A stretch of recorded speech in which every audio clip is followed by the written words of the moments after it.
കണ്ണിന്റെ കടമിഴിയാലേ കിന്നാരം പറയണ പെണ്ണെ. എല്ലാ പാട്ടിന്റെയും രാഗം പറയുന്ന രാഗ് റസാഖ് ഭായ് എന്നൊരാളുണ്ടായിരുന്നു. രാഗ് റസാഖ് ഭായ് ഇപ്പോഴും ഉണ്ട്, പക്ഷെ ചരിത്രത്തിൽ അദ്ദേഹത്തിന്റെ പേരില്ല.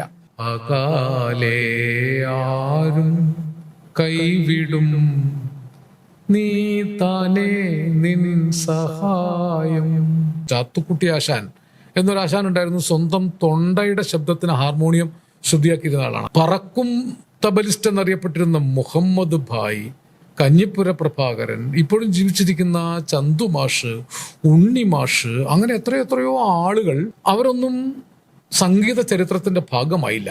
കോഴിക്കോടിന്റെ സംഗീത ചരിത്രത്തിൽ, ചരിത്രപ്രസിദ്ധമായ സംഗീത പ്രണയങ്ങളിൽ രാജ്യമില്ലാത്ത രാജകുമാരനായിട്ടാണ് ബാബുരാജ് ജീവിച്ചത്. ഈ കാണും സങ്കടം തീർത്തിടുമോ, മക്കളെ പോറ്റാൻ കഴിഞ്ഞിടുമോ.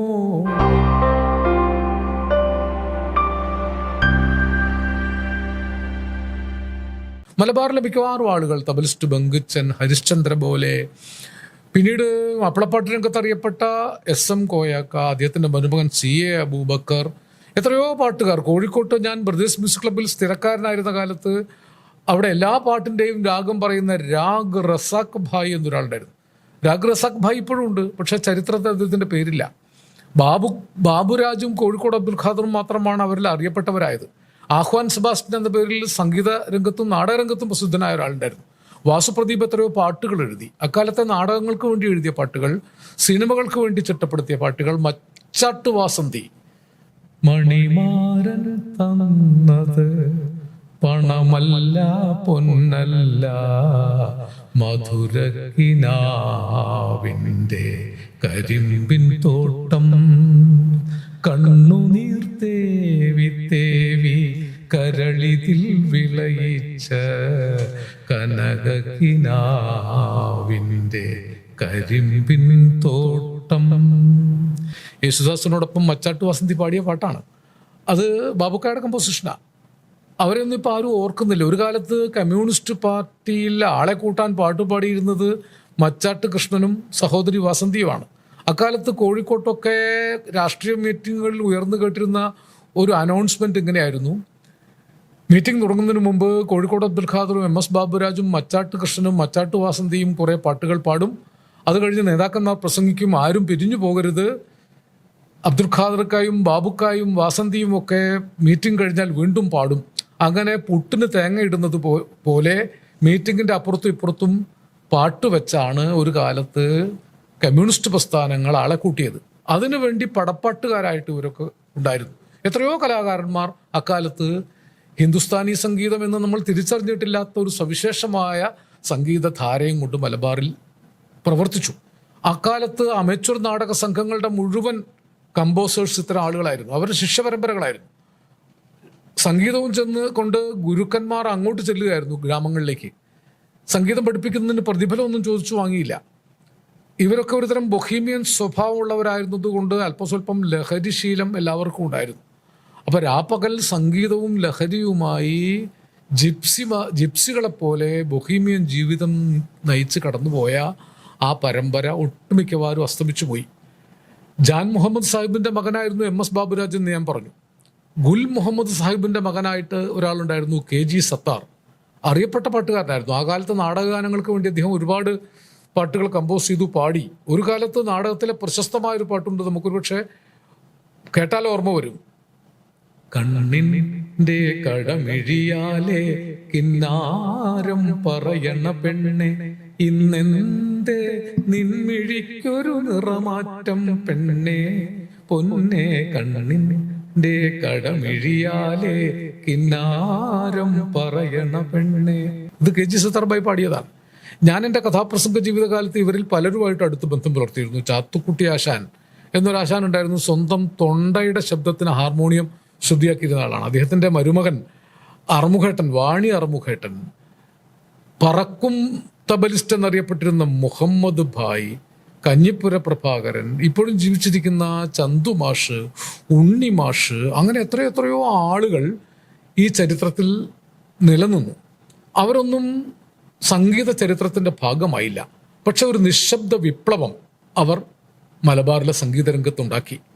തൊട്ടുകൂടാത്തവരും തീണ്ടിക്കൂടാത്തവരും ദൃഷ്ടിയിൽപ്പെട്ടാൽ പോലും ദോഷമുള്ളവരും ചെറുകിട തൊഴിലാളികളും ഉന്തുവണ്ടി വലിക്കുന്നവരും കൂലിപ്പണിക്ക് പോകുന്നവരുമായ സാധാരണ തൊഴിലാളികൾക്ക് അവർ സംഗീതം പകർന്നു കൊടുത്തു. ഉപരിവർഗത്തിന് മാത്രം അവകാശപ്പെട്ടിരുന്ന ആ ശാസ്ത്രീയ സംഗീതം, ഹിന്ദുസ്ഥാനി ശാസ്ത്രീയ സംഗീതം മലബാറിൽ പ്രചരിപ്പിച്ചത് ഇന്നും വേണ്ടത്ര രേഖപ്പെടുത്തിയിട്ടില്ലാത്ത ഈ സംഗീത പരമ്പരയാണ്. അതിൽപ്പെട്ട തിരൂർ ഷായുടെയും ഭാർഗവേട്ടൻ്റെയും ഒരർത്ഥത്തിൽ ശിഷ്യനാണ് ഞാൻ. സംഗീതമൊന്നും പഠിച്ചിട്ടില്ല. കഥാപ്രസംഗ കാലത്ത് അവരിൽ നിന്നാണ് സംഗീതത്തിൻ്റെ ബാലപാഠങ്ങൾ മനസ്സിലാക്കിയത്. യൂനസ് ഭായ് ഷാഭായിയുടെ അനുജനായിരുന്നു.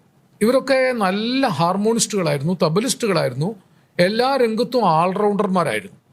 ബിലാവൽ താട്ട് തൊട്ട് പഠിപ്പിച്ചു തുടങ്ങിയത് ഹിന്ദുസ്ഥാനി സംഗീതമാണെന്ന് അറിയാതെ ഇതൊക്കെ പഠിച്ച എത്രയോ ആളുകൾ ഇപ്പോഴും അവിടെ ഉണ്ട്. ഇപ്പോഴും ഉപകരണ കലാകാരന്മാരായിട്ട് മലബാറിൽ പ്രവർത്തിക്കുന്നവരൊക്കെ ഈ സംഗീത പരമ്പരയുടെ ശിഷ്യന്മാരുടെ ശിഷ്യന്മാരോ ആണ്. ബാബുരാജിൻ്റെ ശിഷ്യന്മാരായിട്ട് പലരും ഉണ്ട്. അക്കാലത്തുണ്ടായിരുന്ന പലരുടെയും പേരുവിവരങ്ങൾ എനിക്ക് അറിഞ്ഞുകൂടാ. പലരും അംഗീകാരം നേടാതെയാണ് കടന്നുപോയത്. കാസർഗോഡും കോഴിക്കോട്ടും പൊന്നാനിയിലും തിരൂരും. പൊന്നാനിയിൽ തന്നെ പൊന്നാനി മായിൻ എന്നൊരാളെ എനിക്ക് നേരിട്ട് അറിയാമായിരുന്നു. അതുപോലെ പൊന്നാനി ബാവക്ക, അസീസ് ഭായ് എന്നറിയപ്പെട്ടിരുന്ന ഔച്ചിക്ക, അവരൊക്കെ അറിയപ്പെട്ട സംഗീതജ്ഞരായിരുന്നു. അക്കാലത്ത് കമ്മ്യൂണിസ്റ്റ് പാർട്ടിയുടെ വേദികളിലാണ് കൂടുതൽ പാടിയിരുന്നത്. പാട്ടുകളുടെ സമരകാലം സൃഷ്ടിച്ചവരാണ്. ഇരുനാഴി മണ്ണിനായി അലയുന്ന കർഷകരൊക്കെ ആ കാലത്തുണ്ടായ പാട്ടുകളുടെ ഭാഗമാണ്. എത്രയോ പാട്ടുകൾ പേരറിയാത്ത സംഗീതജ്ഞർ സംഭാവന ചെയ്ത പാട്ടുകൾ ഇന്നും അവിടെ പ്രചാരത്തിലുണ്ട്. ആ പാട്ടുകളൊക്കെ കൂടി ചേർന്നതാണ് മലബാറിൻ്റെ സംഗീത ചരിത്രം. ഹിന്ദുസ്ഥാനി ശാസ്ത്രീയ സംഗീതമാണെന്ന് അറിയാതെ സംഗീതം പഠിച്ച മനുഷ്യർ എത്രയോ അമേച്ചൂർ നാടകവേദികളെ ധന്യമാക്കി. മലബാറിൻ്റെ സാമൂഹ്യ രാഷ്ട്രീയ മാറ്റങ്ങളിൽ 20ഉം 21ഉം നൂറ്റാണ്ടുകളിൽ, വിശേഷം 20ആം നൂറ്റാണ്ടിൽ, 21ആം നൂറ്റാണ്ടാകുമ്പോഴേക്കും ആ പരമ്പര ഓരോരുത്തരായിട്ട് അസ്തമിച്ചു പോയി. ഈ സംഗീതജ്ഞരുണ്ടാക്കി തന്ന ഒരു സാമൂഹ്യ മാറ്റം സംഗീതത്തെ ജനങ്ങളുടേതാക്കി തീർത്ത ഒരു വലിയ ജനകീയമായ യാത്ര ഈ സംഗീത യാത്രയുടെ കൂടെ ഉണ്ടായിരുന്നു. എത്രയോ മനുഷ്യർ സംഗീത സ്വരൂപങ്ങൾ പോലെ മുന്നിൽ നടന്നു. അവരുടെ പാട്ടുകൾ കേട്ട് പാട്ട് പഠിച്ചു. അത് ഫോർട്ട് കൊച്ചിയിലും ഉണ്ടായിരുന്നു. പിൽക്കാലത്ത് കുറേ പേർ, മെഹബൂബിനെ പോലുള്ള ആളുകളൊക്കെ ആ ഫോർട്ട് കൊച്ചി പള്ളുരുത്തി സംഗീത മേഖലയിൽ വളർന്നു വന്നവരാണ്. മലബാറിൽ നിന്ന് ഒരുപാട് പേർ ഫോർട്ട് കൊച്ചി മേഖലയിലേക്ക് വന്നു. ഫോർട്ട് കൊച്ചിയിൽ നിന്ന് പലരും മലബാറിലേക്ക് വന്നു. അങ്ങനെ കോഴിക്കോടും കൊച്ചിയും തമ്മിലും അക്കാലത്ത് കുറേ സാംസ്കാരിക വിനിമയങ്ങൾ ഉണ്ടായിരുന്നു. ഇന്നത്തെ പോലെ ലോകം പുരോഗമിച്ചിട്ടില്ലാത്ത കാലത്ത്, ലോകം ആഗോള ഗ്രാമമായിട്ടില്ലാത്ത കാലത്ത്, തെക്കും വടക്കും തമ്മിൽ വിനിമയ ബന്ധങ്ങൾക്ക് കുറേ പരിമിതികൾ ഉണ്ടായിരുന്ന കാലത്ത് ഒരു സംഗീതത്തിൻ്റെ ഒഴുക്ക് കൊണ്ട്, ധാര കൊണ്ട് ഗ്രാമങ്ങളെയും നഗരങ്ങളെയും ബന്ധിപ്പിച്ചൊരു ചരിത്രം ഈ പാട്ടുകാർക്കും ഈ സംഗീതജ്ഞർക്കും ഉണ്ട്. അതിലറിയപ്പെടാത്ത പാട്ടുകാർ, എൻ്റെ പ്രദേശത്ത് തന്നെ പോക്കരുക്ക എന്നൊരു പാട്ടുകാരനുണ്ടായിരുന്നു. അദ്ദേഹം പാട്ട് എഴുതിയിരുന്ന ആളാണ്. അദ്ദേഹത്തിൻ്റെ പ്രശസ്തമായൊരു പാട്ട് എനിക്കിപ്പോഴും ഓർമ്മയുണ്ട്.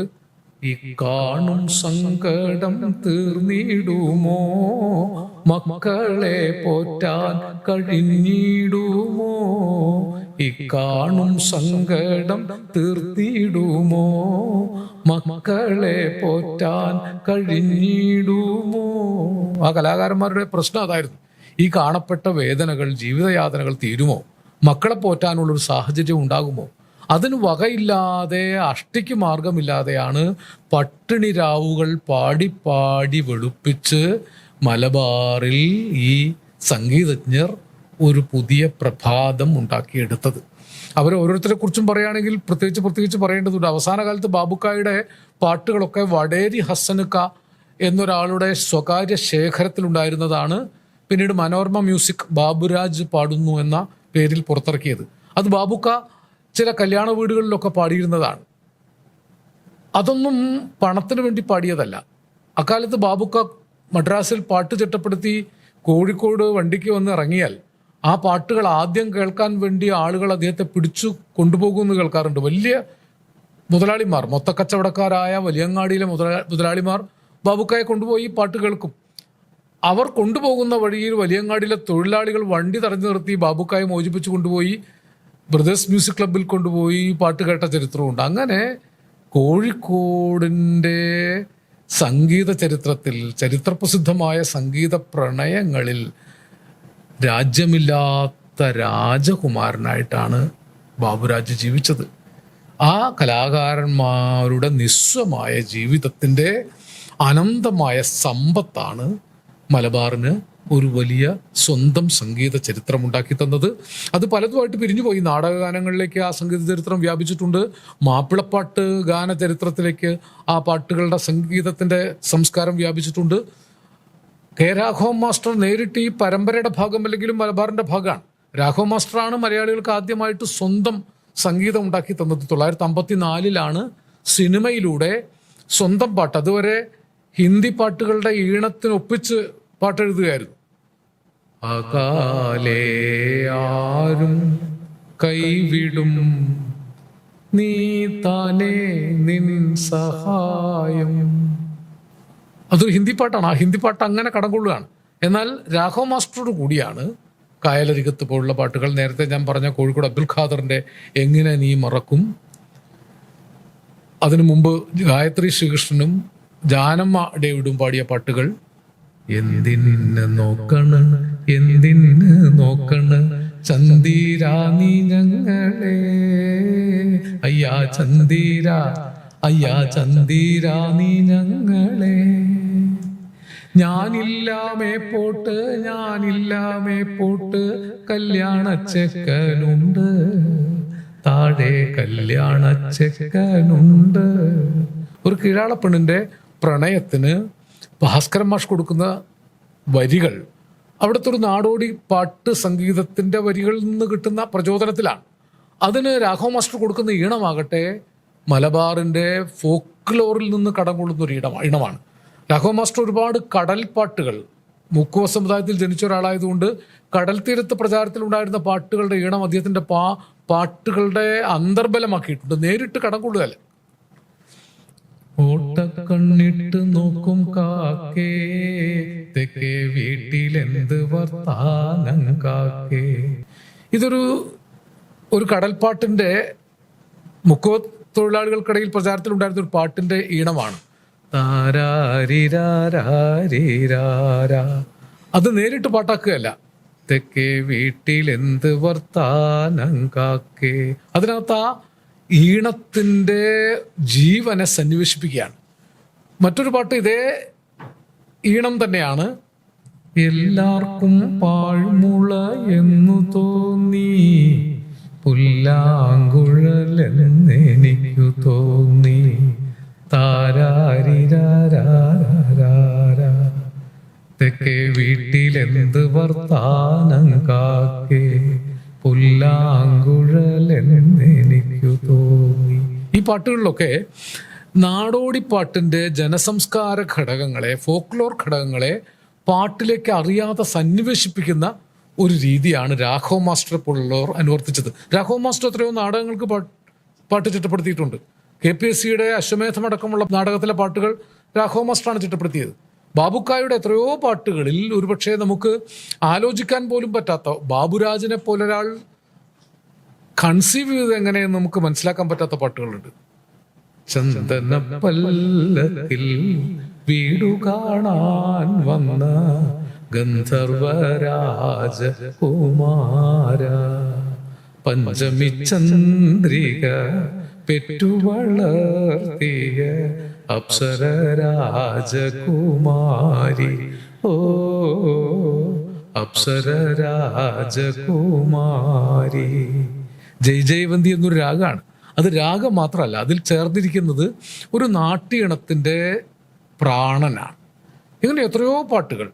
ഏഴിമല കാടുകളിൽ കൊന്ന പൂത്ത മാസം, ഏലമണി തേടി ദൂരെ എൻ കുറവൻ പോയി. അത് ആണ് ശ്രീഭുവനം നാടുതോറും നാടു നല്ല ദേശം, കന്നിമുന്നം നാട്ടിലെ പിറന്നൊരു കുറത്തി. മലബാറിൽ പ്രസിദ്ധമായിരുന്ന ഒരു കുറത്തിപ്പാട്ടാണ്. ഇതിൻ്റെ ഈണമാണ്. കുറവനൂതുന്ന കുഴലു കേൾക്കാതെ ഉറക്കമില്ലെനിക്കെന്നും. അങ്ങനെ ആലോചിക്കുമ്പോൾ മലബാറിൽ വേണ്ടത്ര പഠിച്ചറിയപ്പെടാതെ പോയ ഫോക്ലോർ ജനസംസ്കാര ഘടകങ്ങളെ ഹിന്ദുസ്ഥാനി ശാസ്ത്രീയ സംഗീതത്തോട് ലയിപ്പിച്ച ഒരു സവിശേഷ സംഗീത പാരമ്പര്യം നിലനിന്നിരുന്നു. വേണ്ടത്ര പഠിക്കപ്പെടാതെ പോയതാണ്. MS ബാബുരാജിലൂടെയും വലിയൊരളവിൽ K രാഘവനിലൂടെയും, രാഘവനിലൂടെ ഫോക്ലോറും കർണാടക സംഗീതവുമാണ് ചേർന്നതെങ്കിൽ ബാബുരാജിലൂടെ ഫോക്ലോറും ഹിന്ദുസ്ഥാനി സംഗീതവുമാണ് ചേർന്നത്. ഈ രണ്ട് പാട്ടുകാരും സംഗീതജ്ഞരും ഒക്കെ പിന്നീട് കേരളത്തിൻ്റെ മൊത്തം സമ്പത്തായി തീർന്നു. ബാബുരാജും ധാരാളം സിനിമകൾക്ക് സംഗീതം നൽകി, നാടകങ്ങൾക്ക് സംഗീതം നൽകി. പക്ഷേ മലബാറിൽ നിലനിന്നിരുന്നൊരു സവിശേഷമായ സാമൂഹിക കാലാവസ്ഥയുടെ ഉപോൽപ്പന്നങ്ങളായിരുന്നു ഈ സംഗീതജ്ഞർ. അതിൽ പേരറിയാതെ പോയ എത്രയോ ആളുകളുണ്ട്. ഞാൻ നേരത്തെ പറഞ്ഞ ആളുകളുടെ പുറമെ ഓരോ ഗ്രാമത്തിലും അന്വേഷിച്ചാൽ അവിടുത്തെ കലാസമിതികളുമായി ബന്ധപ്പെട്ട്, ക്ലബ്ബുകളുമായി ബന്ധപ്പെട്ട് വേണ്ടത്ര അംഗീകാരം കിട്ടാതെ പോയ എത്രയെത്രയോ പാട്ടുകാരും എത്രയെത്രയോ സംഗീതജ്ഞരും ഉണ്ടായിരുന്നു. ഒരർത്ഥത്തിൽ ഇന്നും മലബാറിൻ്റെ സവിശേഷ സംഗീത സംസ്കാരത്തെ നിർണയിക്കുന്നത് ചരിത്രത്തിൽ കലർന്നു കിടക്കുന്ന ബൊഹിമിയൻ ജിപ്സി പാരമ്പര്യത്തിൻ്റെ, സൂഫി അവധൂത പാരമ്പര്യത്തിൻ്റെ ഒരു സംഗീതധാരയാണ്. അവർ ഒന്നും നേടാൻ വേണ്ടിയല്ല സംഗീതം കൊണ്ട് നടന്നത്, പ്രതിഫലം ചോദിച്ചല്ല തലമുറകളെ പഠിപ്പിച്ചത്. നിഷ്കാമകർമ്മികളെപ്പോലെ ഒരു ജനതയ്ക്ക് മതേതര ജീവിതവും ജനതയ്ക്ക് സംസ്കാരവും ഉണ്ടാക്കി തരാൻ വേണ്ടി സംഗീതത്തെ ഒരു ആത്മീയ യാത്രയാക്കി തീർത്ത അവധൂത സംഗീത പഥികരായിരുന്നു. ആ പഥികരാണ് വ്യക്തിപരമായി എന്നെ സംബന്ധിച്ച് സംഗീതത്തിലേക്കുള്ള ആദ്യത്തെ വഴികൾ തുറന്നു തന്നത്. എൻ്റെ നേരിട്ടുള്ള ഗുരുനാഥന്മാർ, ഞാൻ നേരിട്ട് സംഗീതം പഠിച്ചു എന്ന് പറഞ്ഞുകൂടാ, കുറേശ്ശെ ഹാർമോണിയം വായിച്ചിരുന്നു, ഫ്ലൂട്ട് വായിച്ചിരുന്നു, പാട്ടൊക്കെ ചിട്ടപ്പെടുത്തിയിരുന്നു കഥാപ്രസംഗം ചെയ്യുന്ന കാലത്ത്. അക്കാലത്ത് കഥാപ്രസംഗം ആയിരുന്നു ഈ കലാകാരന്മാർക്കൊക്കെ ഒരു ജീവിതമാർഗം. നാടകത്തിന് അക്കാലത്ത് നേരിട്ട് സംഗീതം രംഗത്ത് തന്നെ അവതരിപ്പിക്കുകയായിരുന്നു, കർട്ടൻ്റെ പിന്നിലിരുന്ന് അവതരിപ്പിക്കുകയായിരുന്നു. പിന്നെ നാടകക്കാർ സംഗീതം റെക്കോർഡ് ചെയ്യാൻ തുടങ്ങിയപ്പോൾ ഇവർക്ക് ആ അവസരവും നഷ്ടപ്പെട്ടു. അങ്ങനെ ജീവിതാവസരങ്ങൾ നഷ്ടപ്പെട്ട് പലരും അനാഥരും ഏകാഗികളുമായി, പലരും ഒന്നും നേടാതെ മൺമറഞ്ഞു പോയി. എങ്കിലും ആ ചരിത്രം മാഞ്ഞു പോകുന്നില്ല. മലബാറിൻ്റെ സംഗീത ചരിത്രത്തിൽ എനിക്ക് ഓർമ്മിക്കാൻ കഴിയുന്നത് ഈ ഒരു അവധൂത സമാന്തര സംഗീത യാത്രയുടെ പരമ്പരയെ ആണ്.